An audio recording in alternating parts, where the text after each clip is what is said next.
O que há além da morte? Charles Leadbeater. O ambiente astral circundante.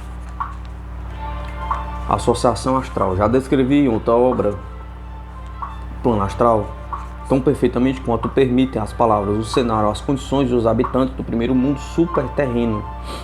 E não há, pois, necessidade de repeti-lo aqui. Se cotejarmos aquela descrição com a ideia anteriormente exposta sobre o recolhimento interior da alma, esboçaremos em nossa mente um amplo bosquejo da vida astral, que em essência é a mesma em todo o universo, embora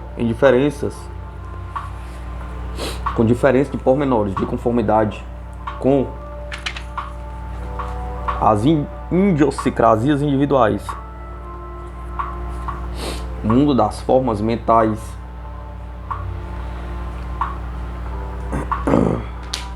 no qual o homem passa o último período de sua vida astral é de uma complexidade infinita, pois cada qual seleciona dele as formas que lhe interessam, especialmente ignoram extensamente as demais.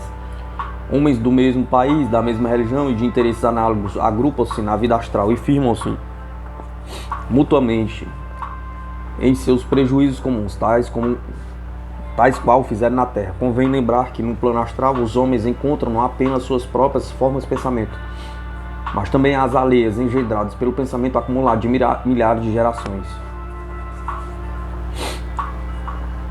Variações interessantes. Por exemplo, as lendas bíblicas de ambos os testamentos têm proporcionado durante séculos a milhares de pessoas um volumoso assunto para forjar uma multidão de formas mentais representativas de seus pensamentos particulares nesta matéria. E como a maioria das pessoas é ignorante, suas formas de pensamento são inexatas. Os camponeses de cada comarca as representam invariavelmente como heróis.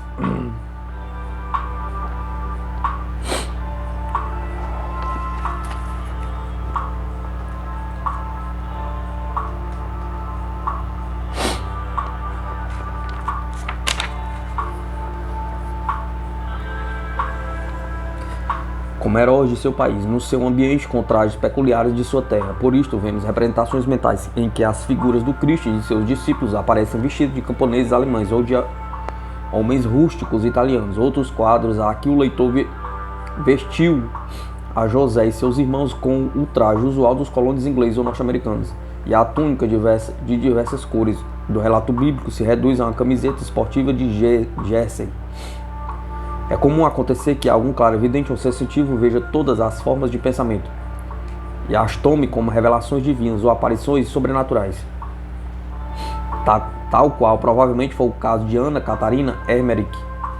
Não apenas encontramos no plano astral figuras mentais de personagens bíblicos, mas também de muitíssimos dramas de Shakespeare, bem como outras de novelas contemporâneas de maior relevo. Eu próprio vi figuras muito interessantes de Beck Sharp, dos irmãos Sherry, Robinson Crusoe, Santa Claus, Aladino e Alibaba, forjadas pela ardente fantasia de leitores infantis.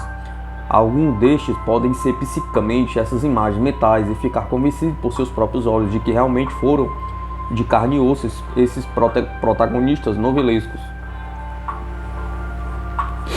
Sem dúvida alguma que não só entre as crianças têm ocorrido várias vezes essas alucinações.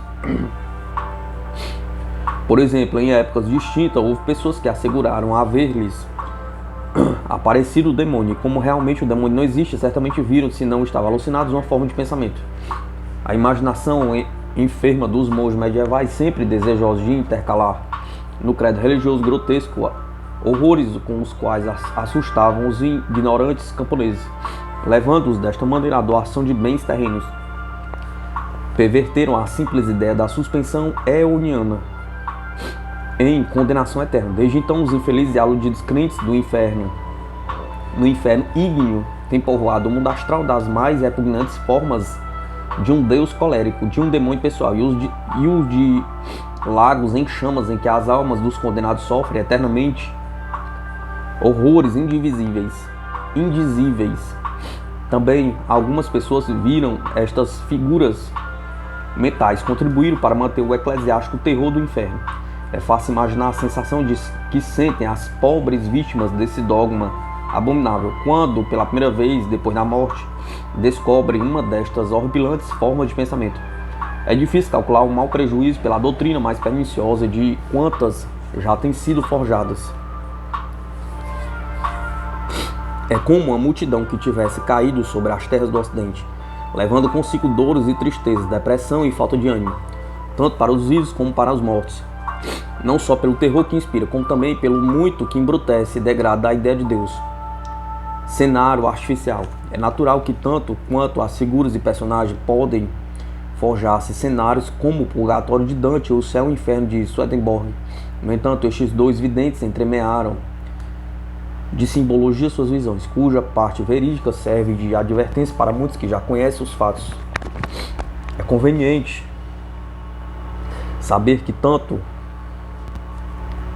os mortos como outras entidades não humanas podem iludir-se nas formas de pensamento para vivificá-las, e há frequentes exemplos de que muitos fizeram isto, algumas vezes com boas intenções e outras com más, porque se é verdade que homens malvados ou espíritos malignos dos elementos aproveitarem-se das inconscientemente forjadas imagens mentais para aparecer sob forma de diabos, de olhos candentes, é certo também que protetores invisíveis, os desencarnados bem intencionados, e mesmo às vezes devas, animaram beneficamente as imagens de santos e anjos criados por criancinhas inocentes e ingênuas. Eis porque visões de perfeita fidelidade psíquica concordam perfeitamente com fantasias, com fantásticas superstições populares sem fundamento estável. Há pessoas que veem anjos alados quando em realidade a ideia de asas é contrária à poética e suave locomoção deslizante própria do mundo astral. Os mortos se movem neste vasto oceano de formas mentais, e em todo caso é preciso distingui-las das entidades vivas para compreender o mundo astral e colher da permanência nele os possíveis benefícios. Novamente, advertimos de grandes vantagens de estudar detidamente estes assuntos durante a vida física, pois os mortos conscientes se equiparam aos auxiliares invisíveis no prazer de confortar e tranquilizar os seus irmãos, com a aplicação de muitas visões que sem o auxílio lhe pareceriam estranhamente terríveis. O céu material.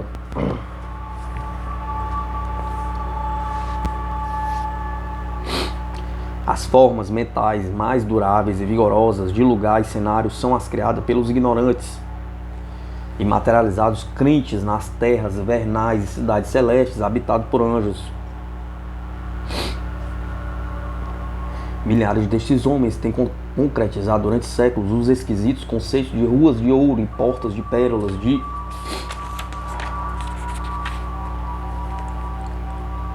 mares de cristal em chamas, de coroas e harpas, de profetas vestidos como monges medievais, de apóstolos e santos com cálice e casulas, de serafins e querubins com asas impassíveis sobre ombros humanos. Quando um homem deste tipo morre, primeiramente mora no ínfimo subplano astral, que lhe parece o purgatório, até alcançar pela evolução o subplano seguinte, cuja densidade de matéria é mais própria para plasmar estas formas celestes de pensamento. Na maioria dos casos, crê que está sonhando no céu, porém às vezes nota certa incongruência com o que supunha e diz que não pensava no céu daquela forma, e se tem alguma cultura mental, sente um desaponto. A evolução da alma prossegue com seu recolhimento interior, e pouco a pouco não a atrai mais aquelas formas de pensamento que vão se tornando cada vez mais débeis. Então aparece em sua mente o conceito de algo superior e descobre pela primeira vez que tudo quanto lhe causou deleite era apenas o introito de uma realidade entrevista naquela etapa de sua evolução.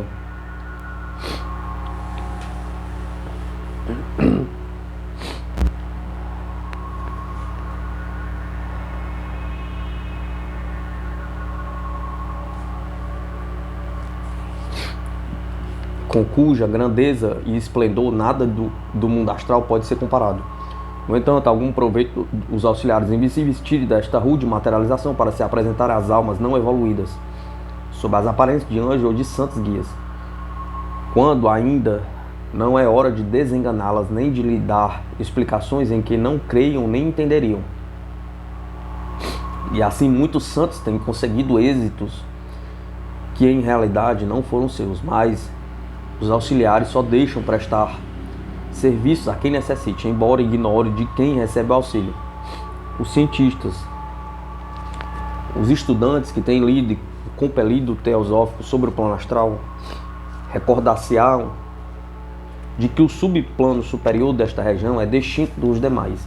No entanto, nesta condição atômica da matéria, os homens não criam conceitos imaginários, como os nóveis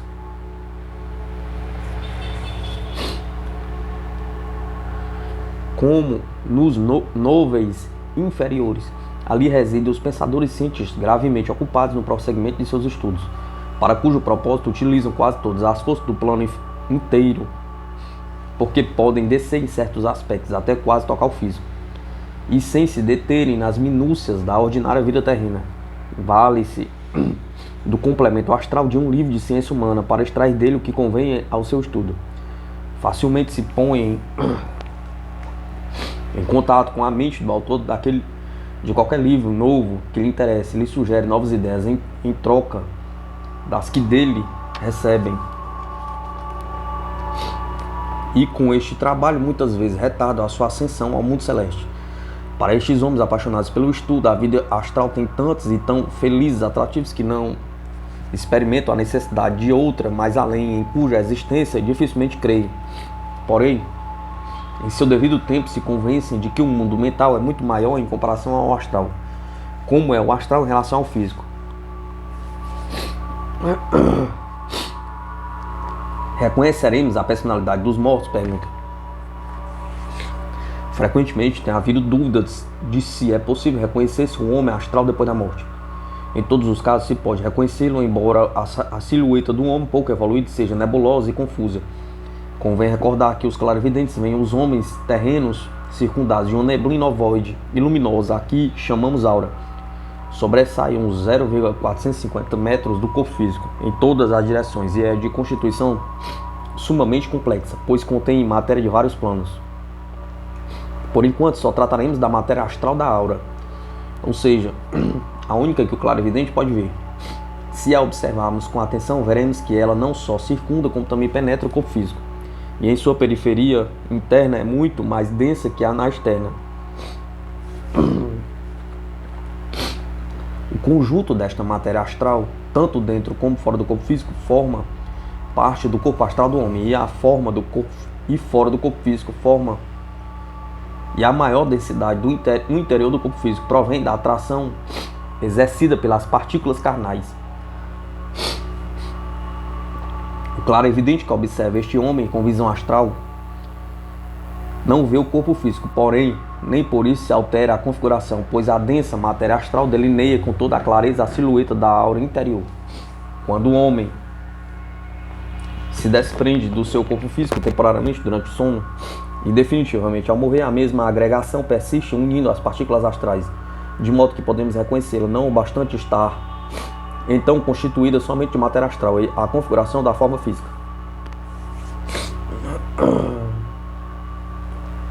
Durante a vida terrena, as partículas do corpo astral se movem com a intensa rapidez. Em alguns tipos humanos, ou quando uma emoção violenta faz sobressair seu corpo astral, aparecem nele faixas e linhas claramente definidas. Porém, em circunstâncias normais, os toques de cor do corpo astral não só se misturam, mas também aparecem e desaparecem alternativamente, rodando umas sobre as outras. Com efeito, a superfície desta luminosa e brilhante, matizada neblina tem certa semelhança com a água fervente, cujas partículas se movem em todas as direções e sobem a superfície para voltar de novo ao fundo e subir de novo em perpétua e contínua troca de lugar. Esta é durante a vida física a condição do corpo astral. As partículas interpostas no corpo denso surgem buliçosamente dele para fundir-se de novo em seu interior, sem alterar a configuração geral do conjunto. A mesma condição subsiste quando um homem se separa do corpo físico durante o sono. e da mesma maneira persiste durante a vida ultraterrena, porém num e no outro caso sobrevêm alterações cujo motivo e objetivo tratarei de explicar oportunamente. O elemento do desejo, o mundo do ego.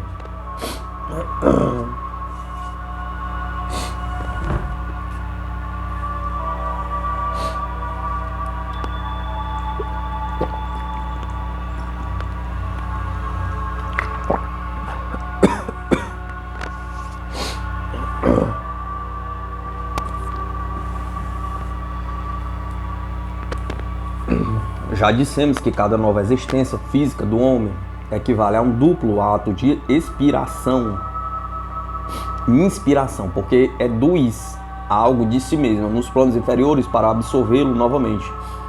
Ela põe isto um interesse capital, com esperança de adquirir experiências superiores que nela desenvolvam novas qualidades. Falemos, pois, do homem no período que medeia entre duas encarnações, durante a qual ele se retira temporariamente dos planos inferiores. O homem é então um ego residente em seu próprio plano, tal como estava antes do começo de sua evolução, com a diferença de ter se adiantado consideravelmente pelo desenvolvimento e consolidação de suas qualidades internas. Sua casa verdadeira é o subplano superior do plano mental, embora a consciência do homem vulgar se concentre no terceiro subplano. Este permanece muito pouco tempo ali, depois da vida celeste,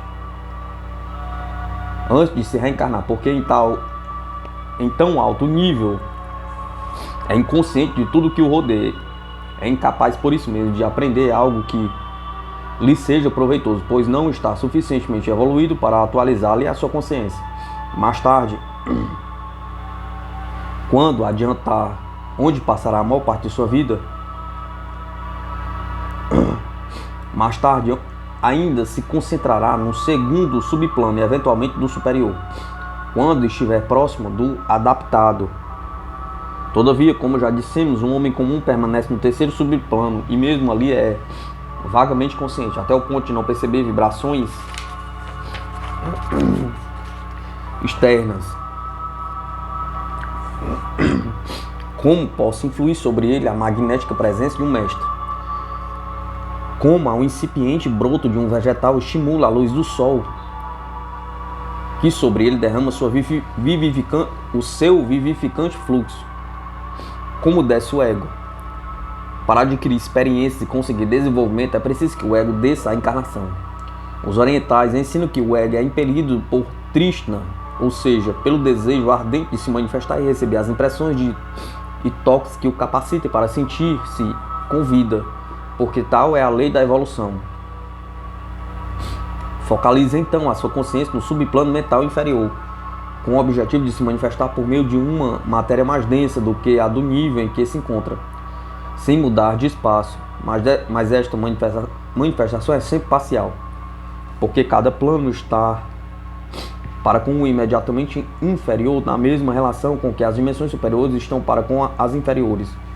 Assim, como sabemos que não é a quantidade de linhas o que forma um quadrado, nem a quantidade de quadrados o que forma um cubo, assim também o número de manifestações feitas simultaneamente nos planos inferiores jamais poderá expressar-se perfeitamente. Uma alma cuja extensão e direção não se podem conceber em tais planos. A linguagem física não basta para descrever acertadamente a descida do ego, porém, até que sejamos capazes de transferir nossa consciência aos planos superiores e saber o que neles acontece, o melhor símile deste conceito é o que figura o ego irradiando uma parte de si mesmo, com língua de fogo, nos planos de matéria mais densa, que há da sua própria. No momento da descida ao subplano mental inferior, ele deve manifestar-se de alguma forma, e para isso precisa de matéria desse subplano. Como o falecido que deseja aparecer numa sessão espírita precisa condensar ao seu redor a matéria física que o capacite a tornar-se visível aos olhos dos circundantes, ou a mover objetos físicos. Da mesma maneira, o ego que desce envolve-se numa porção de matéria do subplano mental inferior, a qual, embora densa e grosseira, para ele é muito mais sutil do que a física. Este conceito nos mostra quão imperfeitamente vemos um homem verdadeiro ao olhá-lo, apenas sob o ponto de vista físico, como temos por hábito.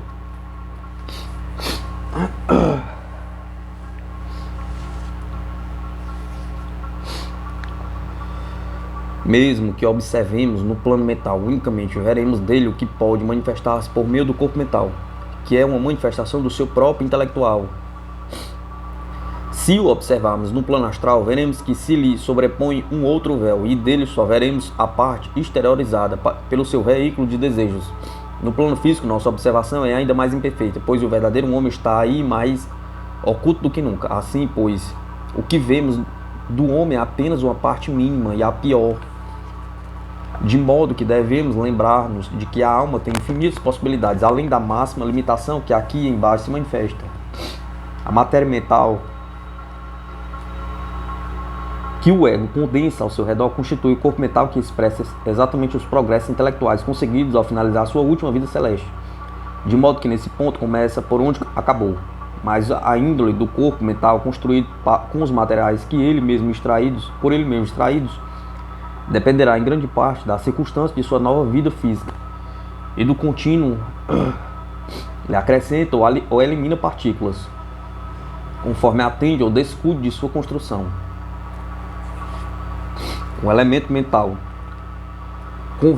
Convém ter presente que a matéria mental em que a alma se envolve não é matéria morta, já que toda ela está vivificada pela onda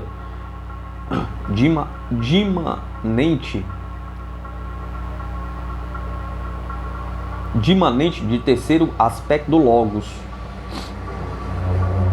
Mas também a anime se vivifica a onda do segundo aspecto, que se chama essência monádica, quando anima a matéria atômica de cada plano em seu curso descendente, a essência elemental, nos subplanos não atômicos. Essa essência forma os três grandes reinos elementais que, por ordem da preleção, respondem respectivamente ao subplano mental superior, ao subplano mental inferior e ao plano astral.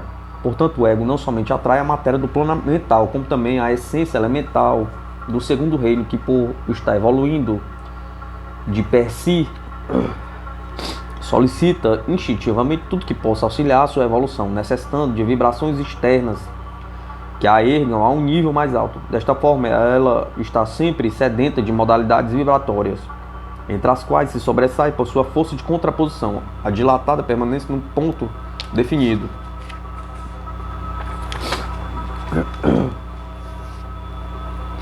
Provavelmente teremos já notado que este é o caso de nossos esforços de concentração, e com segurança percebido em nosso interior algo que daqui para ali impele erraticamente o pensamento e obstina-se em resistir ao nosso esforço para mantê-lo em determinado objeto de meditação.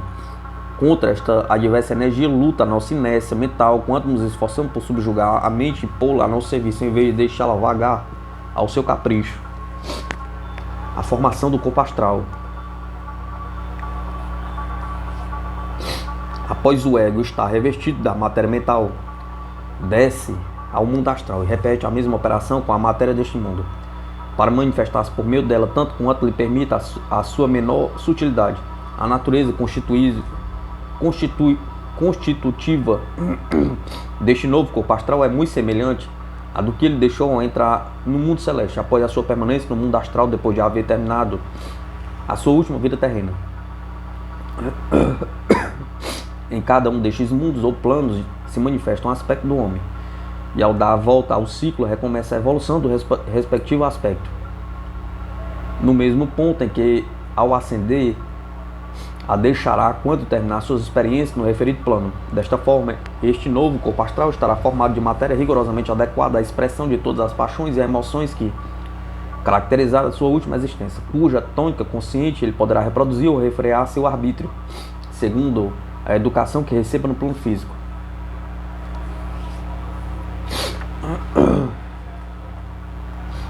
Neste novo corpo astral palpitam os germes e resíduos das paixões, desejos, emoções e sentimentos que outrora vitalizaram o velho, mas forçosamente não hão de crescer e desabrochar todos estes germes, porque por meio de uma educação cuidadosa cumpre vivificar a boa semente e sufocar a má.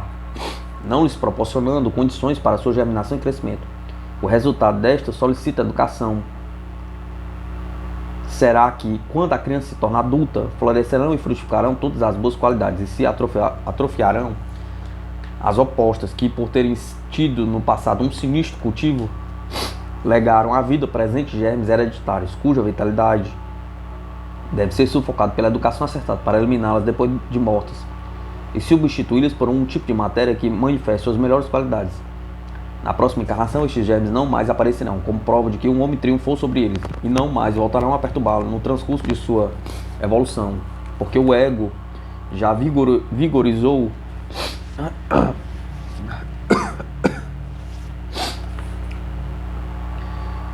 seu interior as virtudes que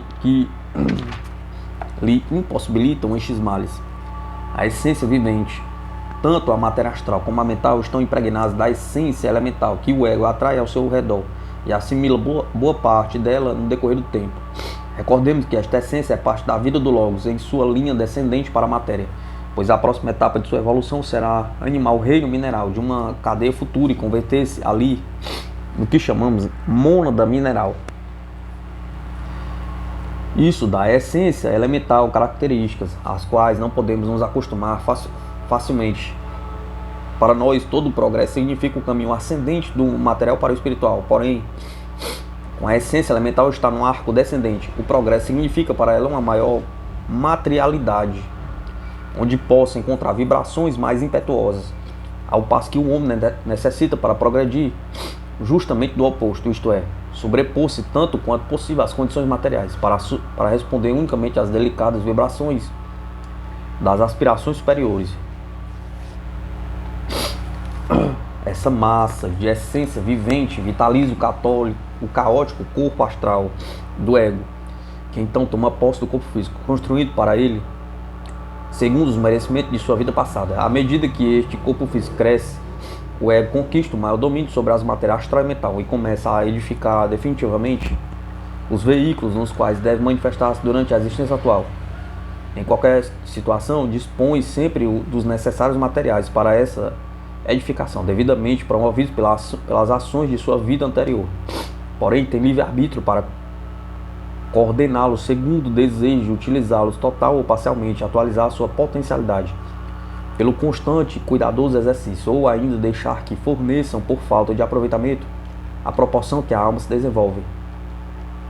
Seus desejos começam a crescer, então ele cede a certas emoções, com o objetivo de transformar essa matéria astral caótica num corpo astral definido, cheio de cores e vibrações. A formação do corpo mental está sujeita ao mesmo processo, porém, por agora nos dediquemos à formação do corpo astral, uma entidade temporária,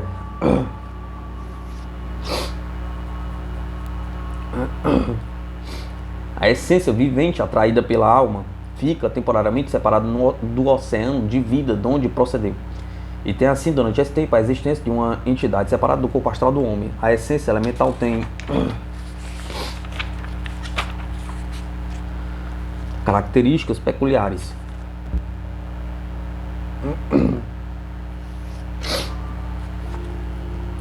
Não podemos reconhecer nela inteligência, porque nem sequer chegou ao nível mineral, e não estamos habituados a crer que o mineral seja inteligente. No entanto, essa essência tem extraordinária adaptabilidade ao meio ambiente, do qual tira quanto necessita, como se fosse dotado de inteligência, ou pelo menos de um agudíssimo instinto. Já dissemos que a essência elemental evolui pelo estímulo das vibrações, e estas no plano astral provém das paixões e emoções. Portanto, quando flutua na atmosfera, essa essência necessita para vigorar-se das ondas de paixões e emoções que provêm das criaturas viventes, suficientemente evoluídas para imitá-las. Entre as criaturas se contam não somente os homens, como também os animais e espícies da natureza, além da categoria inferior de devas, chamados em sânscrito Kamadevas, por estarem ainda sujeitos à influência dos desejos. Ao observar o vasto oceano de essência elemental, é evidente que só muito raramente entrariam partículas suas na esfera vibratória dessas criaturas viventes. Mas as partículas elementais que são atraídas para formar o corpo astral do homem constituem o centro temporário das quais irradiam essas vibrações, cujos efeitos experimentam continuamente, adquirem com isso muito mais experiência no período de tempo dado do que se permanecesse no oceano geral de essência elemental. O estranho instinto desta consciência parece como se capacitasse as partículas separadas do oceano elemental a ter consciência desta separação, pois atua como se compreendesse que estão onde desejam e se conglomeram no que poderíamos chamar uma entidade temporária, inspirada pelo semiconsciente propósito de manter-se num estado vantajoso. As partículas do corpo astral estão, então, contínua assimilação e eliminação como as do corpo físico. Porém, as partículas novas recebem ao incorporar-se o sentimento de individualidade, de modo que a essência imanente do corpo astral humano atua como verdadeira entidade, de acordo com os seus interesses opostos.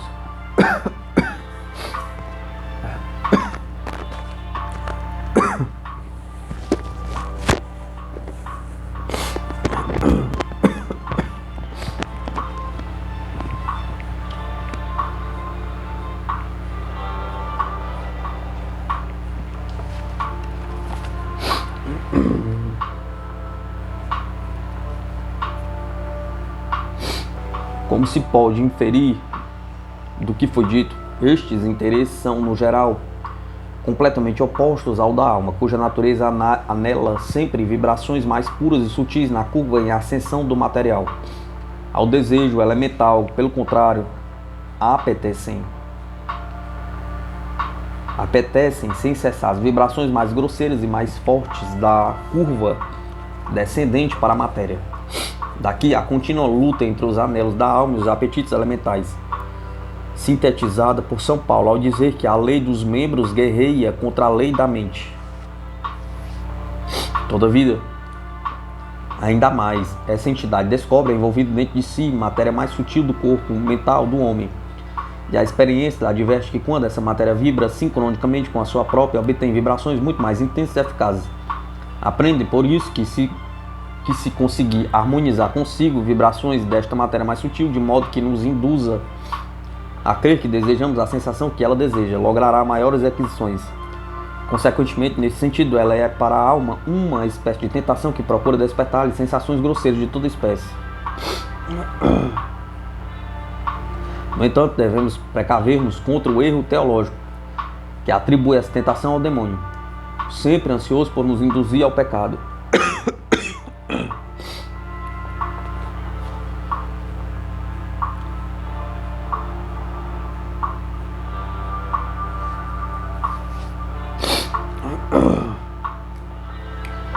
Esse elemento não é de forma alguma entidade evolucionante, não é uma unidade reencarnante, mas apenas evolui a sua essência constitutiva. Também não tem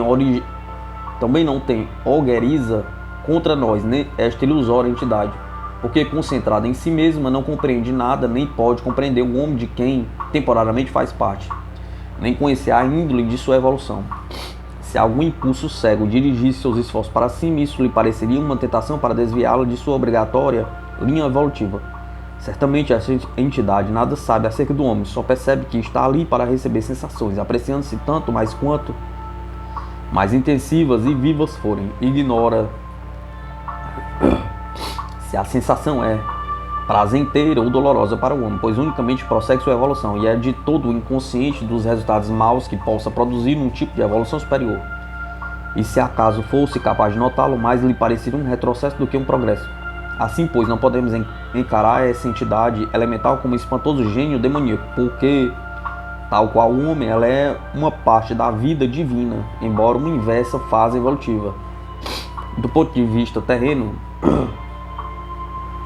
a ação desta entidade é tentadora. Dizemos então que nossos desejos surgem da natureza inferior para atormentar-nos. Quando se observássemos melhor, veríamos que tais desejos não são de forma alguma nossos, e sim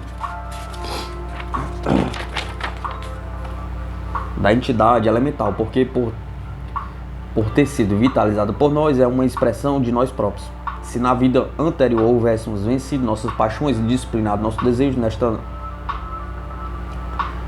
nos acompanharia um elemental de índole muito delicada, ao invés de termos que nos haver com entidade de vibrações grosseiras e sensuais, que embaraçam nossos esforços para levarmos uma vida mais pura.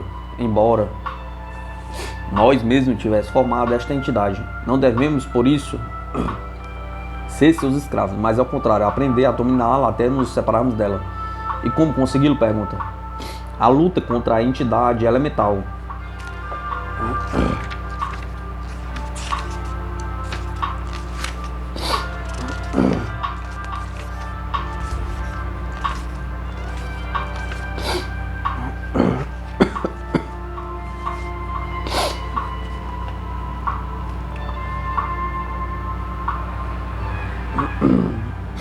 Antes de tudo, importa sabermos que no momento da luta devemos nos identificar com o superior e não com o inferior. Não devemos dizer ou pensar que precisamos desta ou daquela satisfação de índole má, e sim, ao contrário, que necessitamos de tudo quanto contribua para elevar-nos a um nível espiritual e possa servir de auxílio a nós e aos outros, desprezando as coisas inferiores. Quando o corpo astral é afetado por uma violenta manifestação de cólera ou um arrebatamento de luxúria, devemos desejar ficar tranquilos, de modo que a tormenta não nos envolva.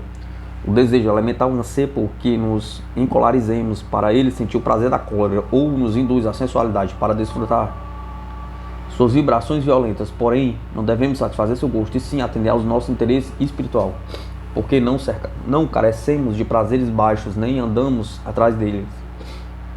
Porque então devemos desprezar nossa dignidade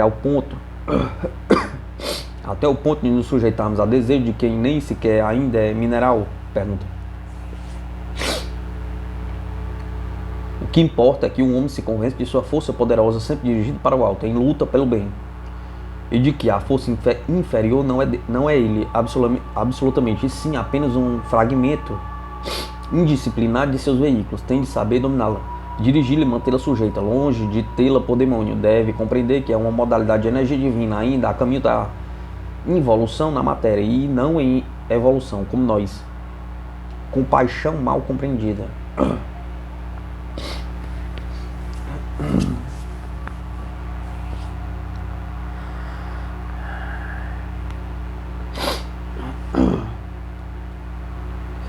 Alguns estudantes de teosofia são tão piedosos que têm levado seu altruísmo ao extremo que acreditam termos que nos apiedar da entidade elemental e satisfazer alguns dos seus desejos, senão a todos. Esta compaixão é louvável, porém não racional como sentimento. Se por infelicidade temos em nosso corpo astral matéria do tipo que deseja vibrações grosseiras, essa matéria não é adequada para o nosso veículo, pois ela obteria maior satisfação se agisse através do astral de um cão ou qualquer outro animal inferior, e seria para nós melhor substituí-la por uma matéria mais refinada. Se temos algum dever em relação à matéria elemental, é o de adquirirmos veículos de modalidade superior desta matéria, o qual não poderia evoluir de outra forma. Todas as condições baixas se encontram bem nos corpos dos selvagens, dos animais, e por isso não há motivo para nos desviarmos do nosso caminho buscando realizar a tarefa de um de nossos semelhantes menos evoluídos e do reino animal, e deixando de fazer o que é de nossa incumbência. Quando resistimos aos instintos passionais, eliminamos gradualmente a matéria ínfima de nosso corpo astral e assimilamos como substitutas partículas mais delicadas e sutis que são atraídas para renovar o veículo. Se dominamos nosso desejo e vivemos teosoficamente, sairemos desta encarnação como um tipo de entidade elemental muito melhor do que a que trouxemos ao nascer. A reordenação.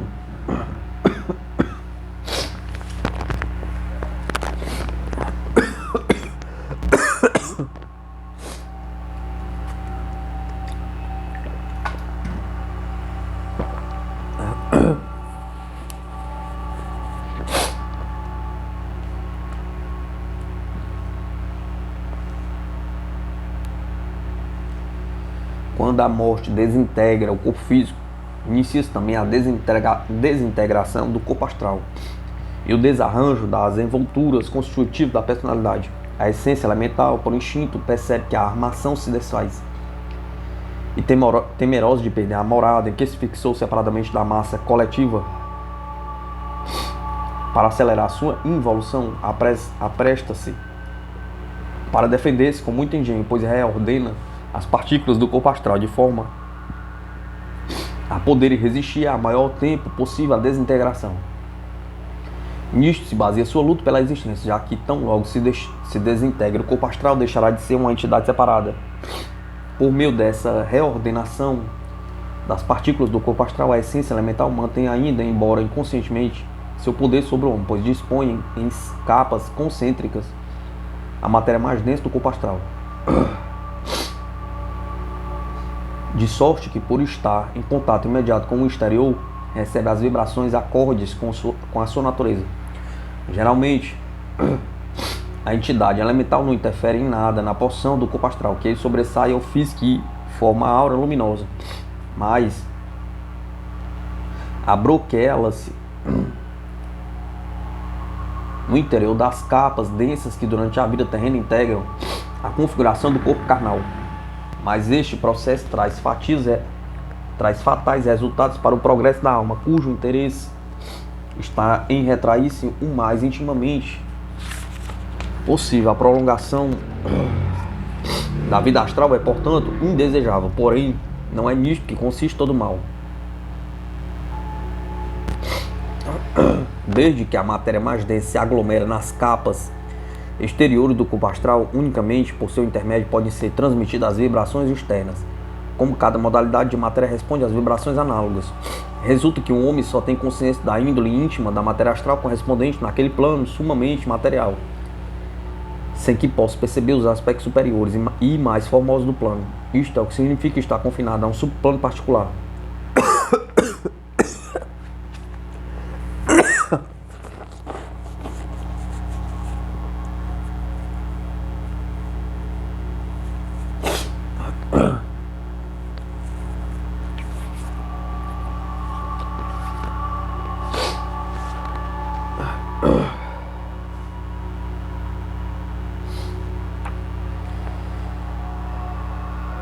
Não é que o homem esteja de algum modo limitado em seus movimentos, e sim que a sua consciência recebe as suas impressões unicamente através de um tipo de matéria, e assim obtém uma visão muitíssimo parcial do mundo que lhe coube. Tudo que há ali de melhor, mais brilhante, mais belo, está fechado para ele. As influências mais elevadas do plano não podem varar este véu de matéria mais densa. Assim ele se detém em íntimo contato com a Terra e está impossibilitado de encontrar amigos seus que galgarem níveis mais elevados, efeitos daninhos da reordenação. O que de pior acontece é, sem dúvida, o obscurecimento da visão clara e verdadeira do homem em todas as etapas de sua vida astral, de modo que podem ver um parente ou um amigo, de modo que não pode ver um parente ou amigo, a menos que ambos abandonem o mundo físico quase ao mesmo tempo. Mas se um homem que, depois da morte, se encontra nos planos inferiores e procura ali um parente que tenha transferido sua consciência para um nível superior e esteja atento aos interesses do alto, mal percebe o recém-chegado. Porém, este só pode ver na porção mínima de matéria astral correspondente ao subplano inferior que se encontra.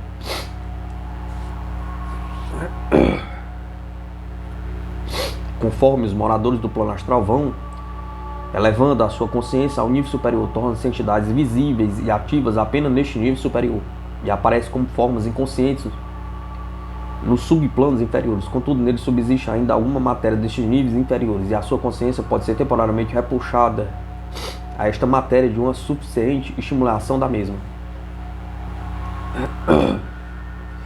Isso acontece frequentemente devido à desconsideração, a desconsiderar as aflições da família e também a invocações mediúnicas. Que estão nos subplanos superiores sentem afeto pelos parentes e amigos confinados nos subplanos inferiores.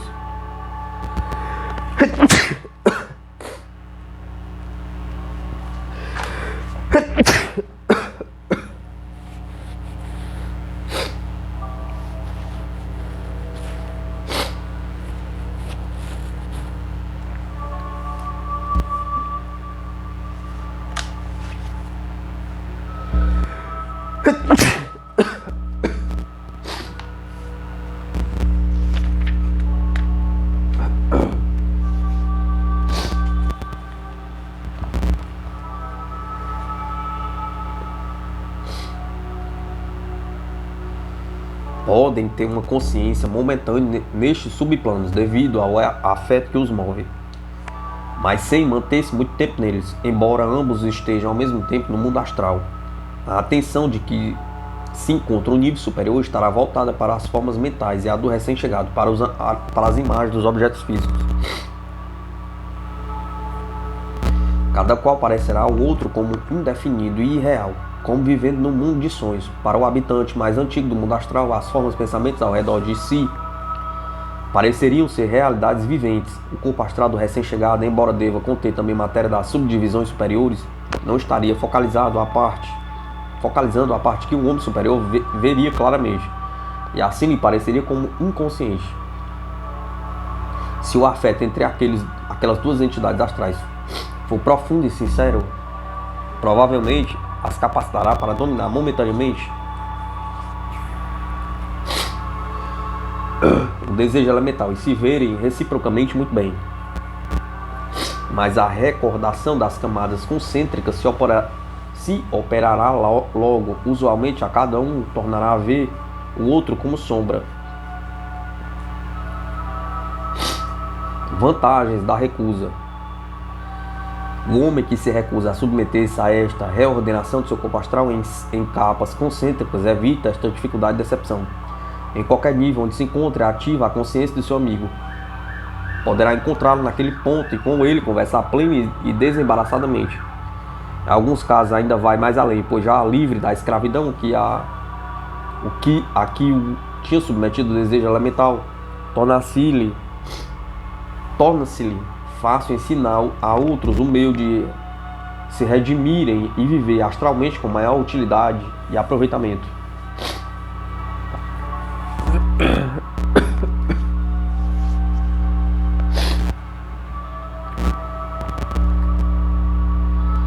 O homem vulgar que não sabe nada destas coisas resigna-se com a reordenação das capas de seu próprio corpo astral, considerando-se inerentes às novas e estranhas condições que o rodeiam, e parece-lhe estar vendo a totalidade do mundo de ultratumba, quando em realidade vê apenas parte de um subplano. Mas não há razão para que o estudante de ocultismo, conhecedor da situação, se submeta servilmente ao jugo do desejo elemental, como talvez não o tivesse feito durante a vida física. Opor-se-á aqui o duro cascarão, confine ao subplano inferior, insistirá em manter-se em livre comunicação com subplanos superiores. Desta forma se achará na mesma situação em que se via durante o sono, atuando no mundo astral, e consequentemente será capaz de se movimentar muito mais livremente e prestar maior serviço do que se submeter-se à escravidão de seus baixos desejos.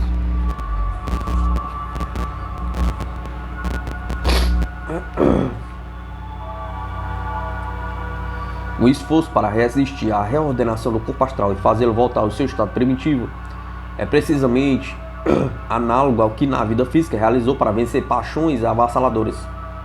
A entidade elemental está temerosa de se ver naquele estranho ambiente de semi-consciência e esforça-se por contaminar o homem com o seu temor, de modo que este sinta pairar sobre si um perigo unicamente evitável de ceder à reordenação de seu corpo astral. Mas resiste com firmeza, e este impulso irracional de temor, mediante a serena afirmação do seu conhecimento, vencerá os ataques da entidade elemental, como durante a vida venceu repetidas vezes a violência dos desejos. Dessa maneira se converterá em efetiva e vivente potência durante sua vida astral, e prosseguirá sua tarefa de auxiliar todos os que necessitam de ajuda, tal qual fizeram em vida enquanto o corpo físico dormia.